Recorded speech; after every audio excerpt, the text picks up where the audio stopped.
really quick, we're coming off of rival week, and I just have to say something. Let you know what? If you lose, I don't care what stadium you are in. The other team deserves to plant their flag in the middle of your field because they just No, kicked your ass. Yes, absolutely not. Yes, No. absolutely. yes, Yes, yes. If you lose on your home 100%. turf, You lost. oh my So god, what? That's what rival week Absolutely is. That's not. what rival week is. What are you then the talking head No. coach. about?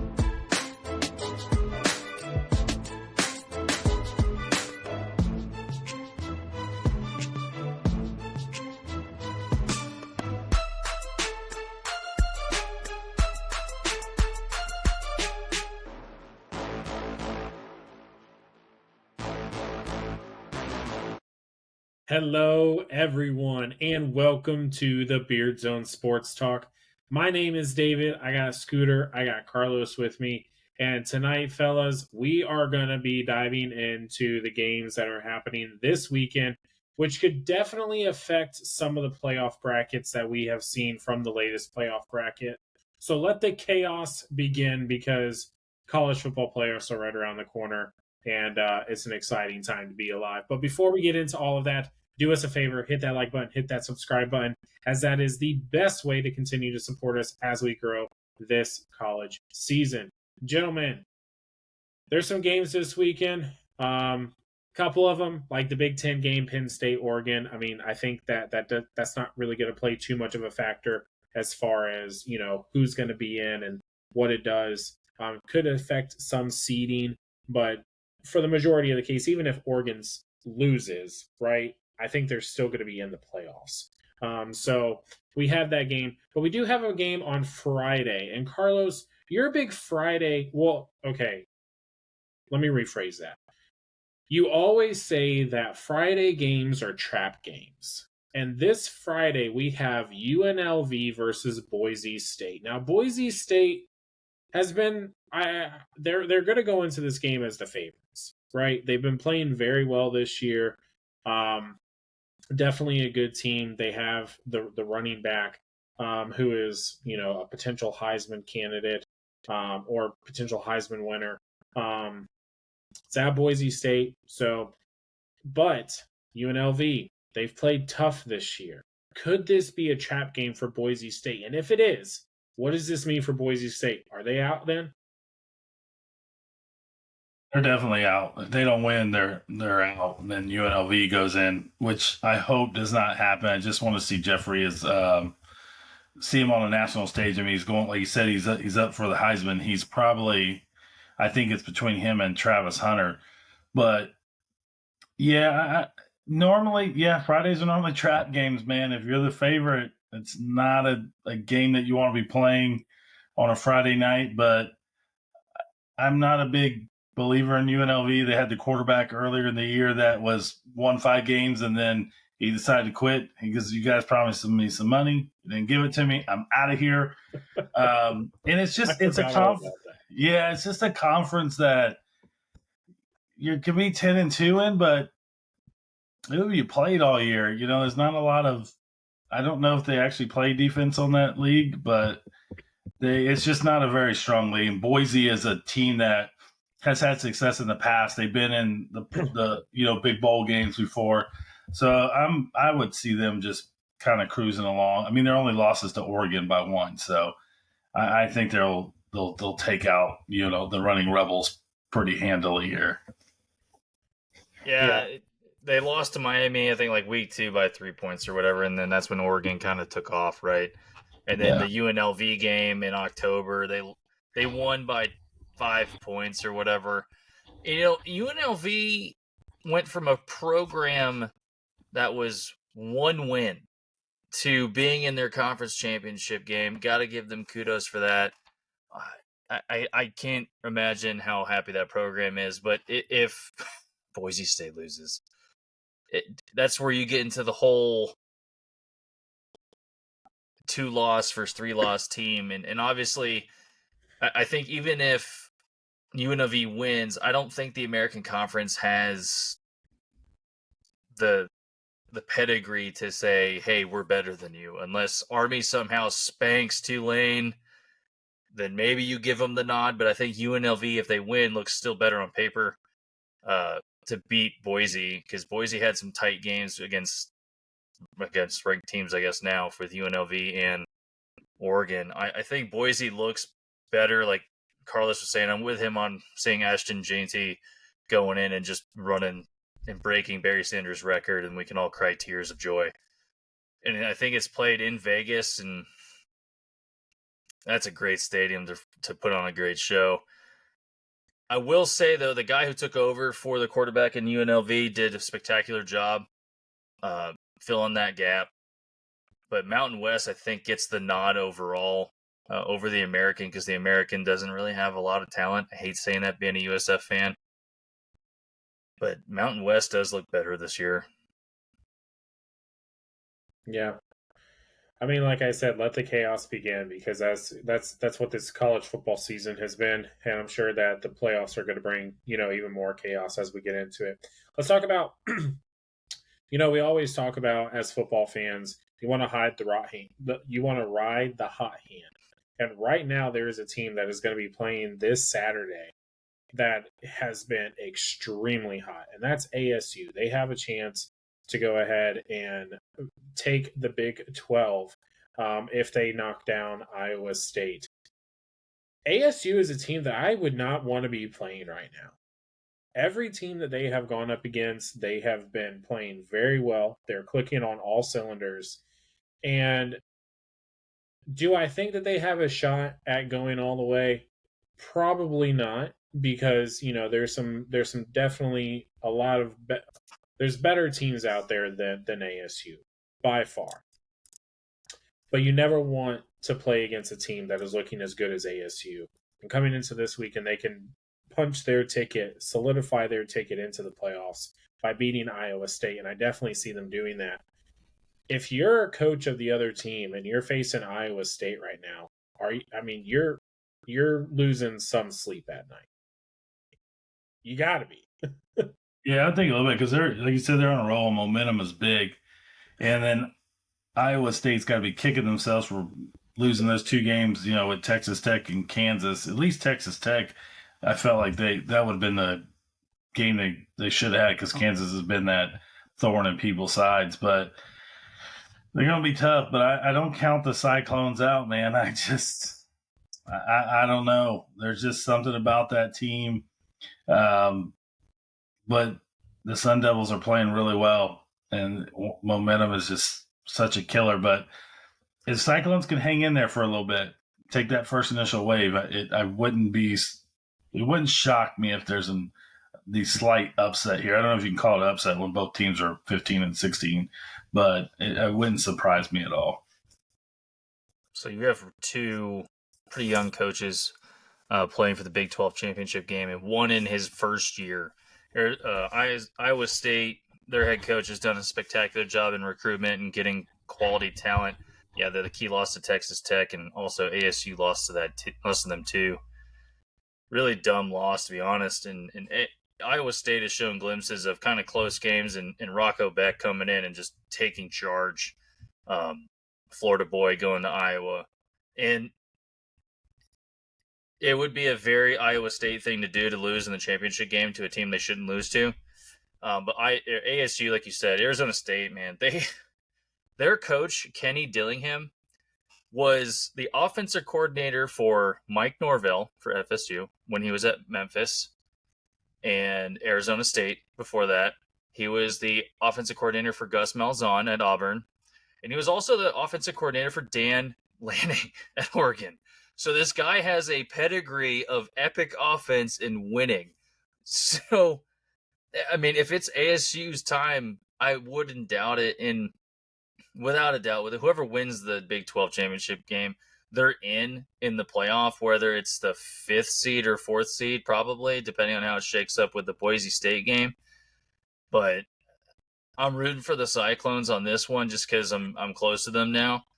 But Arizona State, man, came out of nowhere and is winning games handedly too.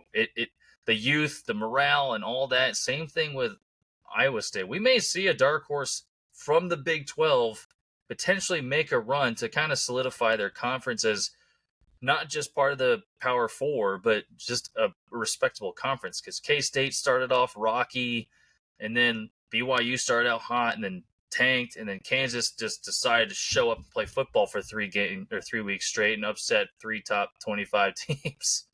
Colorado, tough losses. They were on a run too. But yeah, I would like the Cyclones in this one, even though the Sun Devils are running very hot. Pun intended. I was about to say no pun intended on that. It's going to be a great game. I mean, Iowa State, very gritty team. They're not going to go down quietly, so it should be really good. But the Sun Devils, man, the wave that they are riding right now, it's a scary wave to be in front of. So it should be a very good game Saturday afternoon. I will say that the Sun Devils were projected to be the bottom of the Big 12 and are playing for the championship. So they're playing for prove it. Suck it, you prediction Yeah. people. I am disappointed Colorado's not in this spot. I really wanted to see Prime get this team to the college playoffs, and his son and Travis Hunter. I would have loved to see Travis Hunter going against a big name school and going to their best wide receiver and shutting whoever that is down. But it's a disappointment on there. But they'll get a good showing out of one of these teams in the college playoffs. So I don't want to go too much on a sidetrack here, but it does kind of suck with Colorado because if you look at this team that Dion has kind of built there is built to win now. So they're going to lose some pretty key pieces to this year's draft. So what does this mean moving forward for Colorado State? I know that it's Dion. They're going to be able to recruit well, so I understand that. But do you think that they might see another like a step back next year? Or do you think that they'll be able to continue this momentum and continue to try and dominate the Big 12 moving forward? I'm going to tell you no and why. Because 3 quarterbacks just entered the transfer portal, and he's going to get one of them. And they mimic his son. So in this day and age, recruiting is just you recruit offensive linemen, defensive linemen, backs. But if your specialty guys, your running backs, wide receivers, and quarterbacks, you just go buy them now. So you don't even need to recruit so heavily in those positions. Well, they'll definitely free up a lot of NIL money after Hunter and Sanders get out of there because they take up the majority of it. Dion's brought $10 billion to Colorado or the Boulder area, so yeah, he's not hurting for money at all, and the boosters are coming in like hotcakes on money. But I think where it's going to hit him hard is K-State's recruited some good quality talent. Same thing with BYU. In Iowa State, and then you're seeing the youth in the Sun Devils too with Arizona State. So there's gonna be some hot contest in the Big 12.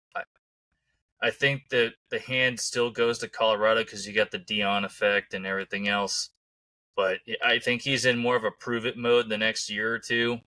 Because you took your team from winning 1 game to 4 games. Now you're at 10 games or 9 games. Sorry, and it starts with winning your conference. I think that's what the playoff has kind of shown here. You lost to teams you shouldn't have lost to. You got manhandled by the run game by Kansas, and granted, so did BYU and Iowa State. So you got competition in the Big 12, and they just tend to shake it up. Yeah, I mean, this transfer portal season is going to be insane. That's for sure. So, but hey, we're here for it. But let's move on to a game that I don't know, Carlos, how much if you're going to be paying too much attention to this, but I know that you were hoping that it would have some magnitude for your Miami Hurricanes. But SMU versus Clemson for ACC.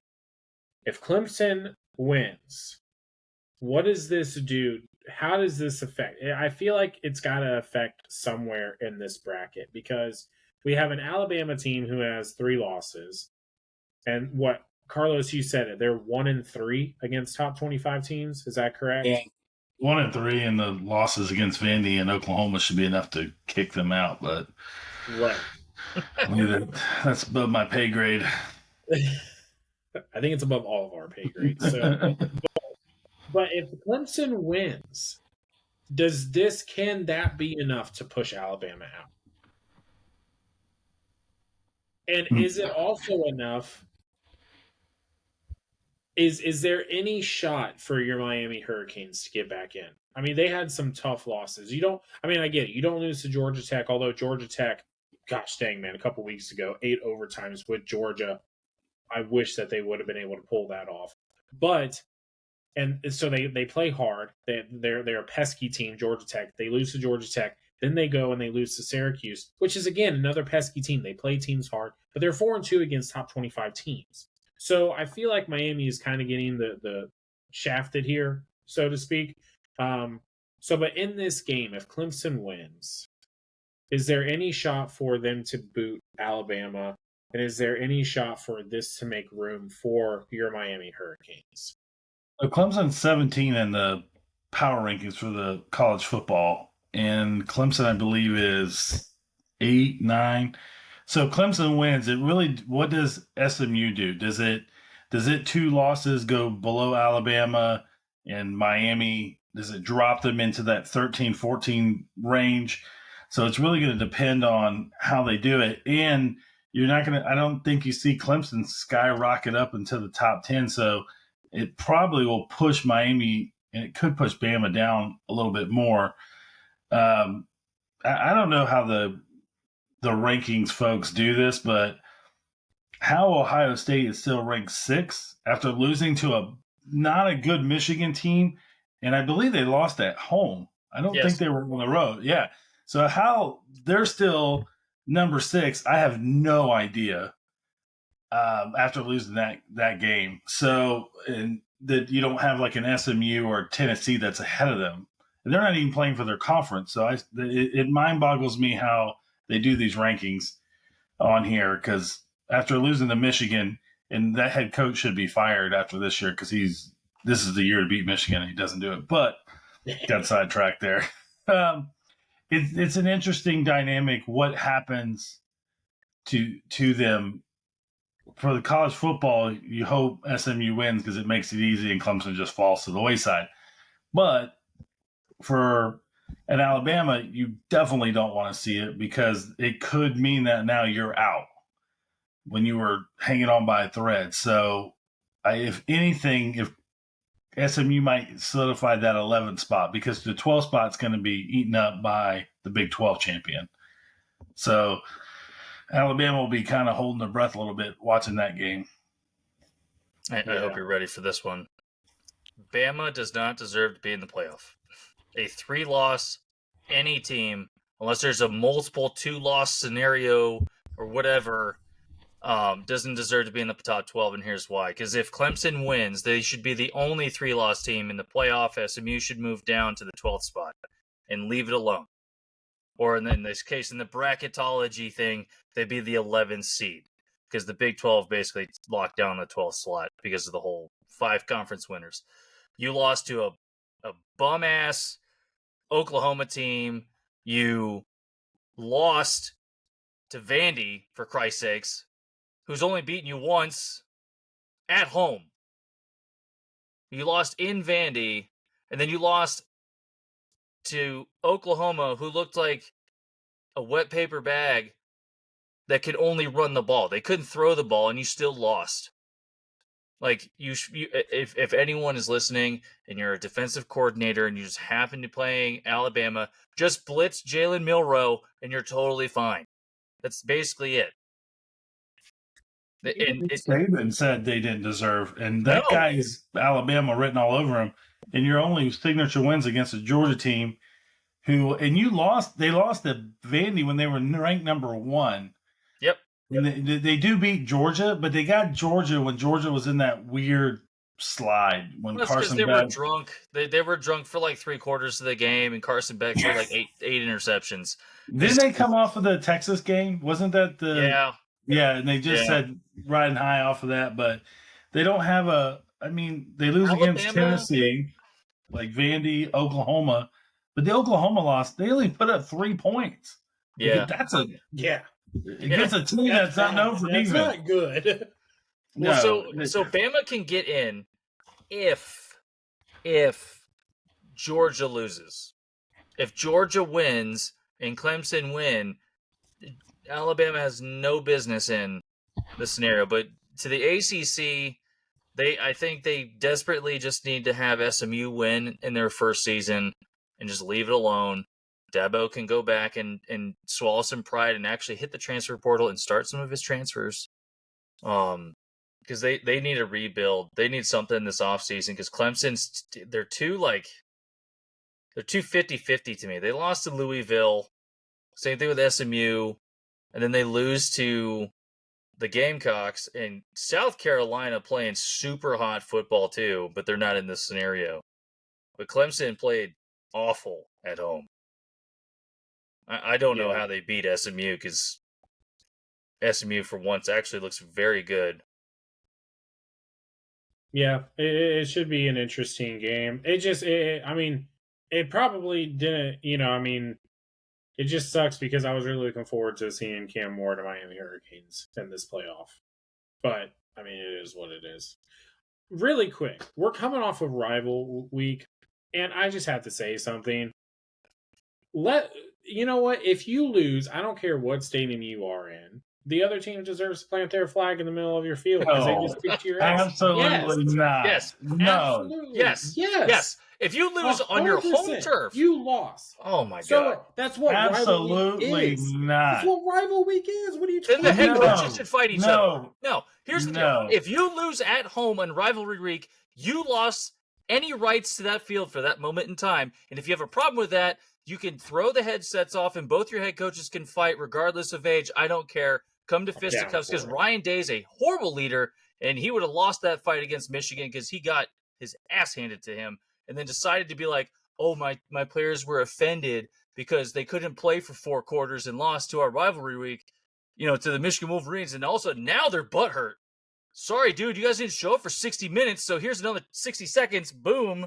Baker Mayfield did start something, though. He did. And I can tell you now, Norvell would have fought Napier, and he would have fought any other coach by when the Gators playing that. And how are you, a 5-loss team, you just beat a terrible team, you're going to plant your flag. So shame on the Gators for great. You beat up. It's like a high school that beat an elementary kid up. Good for you. So stupid. But Norvell was not having it either. He even told Napier, you want it? Come get it. He wasn't even taking his players away. Like, you can't do it. You just don't. You wouldn't let somebody come to your house and do it, like us personally. But they should have won. They should have won. But Norvell, Day's different. He's got his little rosy cheek spots. He looks like he just came from the North Pole as a worker. But Norvell was not having it. That guy's had a tough season. He was not having it. That's college football. That's rivalry week. You're supposed to hate the other team. You're supposed to. He was about to have the Jimbo Fisher FSU players. Why not just add salt to the wound and just plant a flag and let the chaos begin? It's different. Every man for himself, gladiator style. 60 seconds. Get Dana White out there. Get some content track signed, and let's go, boys. So that did happen. Miami is an FIU, and the brawl happened, and it's not good for anybody. Guys hitting guys with their helmets. Oh yeah, spiking them. It was not good. And then the guy announcing the game was like, "Get him, Lamar Thomas, the UM receiver. Get him. Do it. They're not doing that at our home." And he's egging it on from the press box. No, not when you felonies start to hit the football field, but nah. That's just a UF game. It's fine. I'm okay if you're gonna do it. Just you can't get mad at the coach when he calls you out and says, "I will take you down right here with this flag." No, I'm not saying that he shouldn't have gotten mad. He should have gotten pissed off. He should have. I'm okay with that. I'm 100% okay with that. Just don't lose. Don't lose at home. You know what? When rivalry week happens, if you are the home team and you lose, just be prepared. You better be prepared to defend that middle of the field after the game because the flag is coming. The flag is coming, and you just have to be prepared. You know what they could do to like stem the whole thing? If you want to plant the flag, we're gonna throw in some sock and boppers like it was in the late '90s and just go at it. You know, You have to stay on the logo. That's the goal. FSU's done it in the past, so Yeah. he technically shouldn't get mad. They sent the horse out there a few times on some teams, and they spiked the spear in the ground. So he shouldn't. I mean, I get he's mad. He's been 2-9 this season. He's the only coach to lose in America and overseas. So and lose in 2 different weeks in 2 different countries. So I mean, he's got that going for him. But that guy is probably so happy the season's over. But he did. FSU will be back next week. Not to get off on the tangent. They just got Gus from Maison from UCF coming as their offensive coordinator. They're gonna stack up, man. They're not gonna. They will not be the same team next year. No, I agree. But fellas, it's been a great episode. I love talking college football with you guys. I gain so much knowledge from you. I don't understand this crap for the life of me. I really don't. It's still we'll leave this episode, and you know it. The both of you will know it. I'm like, what the hell do we just talk about? Because I don't. I'm gonna tell you what's gonna happen. Penn State's going to somehow beat Oregon and be the number 1 team. Clemson's going to win. It's going to screw up the bracket. Georgia will win. They won't know who's in. Watch, Boise lose. Like, it'll just be chaos this week, and we'll just be shaking our heads come next week going, can we just get this over with? Carlos with the bold predictions. Let us know your bold predictions down in the comments because we want the chaos to continue. But do us a favor, if you're still listening, hit that like button, hit that subscribe button. That is the best way to continue to support us as we grow. We love you guys. We've enjoyed hanging out with all of you guys through this college football season, and we will continue to do so for many, many more seasons down the road. So, but new schedule coming out for all of our diehard listeners. We appreciate you guys. So we found it to be better, and we can have more up-to-date information if we just push the date back just one more day. So instead of having college on Wednesday, we're going to have college on Thursday. So Thursday, 9 a.m., still the same time. That's going to be our new schedule moving forward. And then if you're an NFL fan, the NFL podcast will continue to stay Friday at 9 a.m. So you'll have Thursday, you'll have Friday, and now we're trying to get also some more mini clips out there to kind of hone in on some topics that you guys want to hear. So, but we appreciate you guys. We love you guys. And until next Thursday. There's always SEC bias. Beardzone out.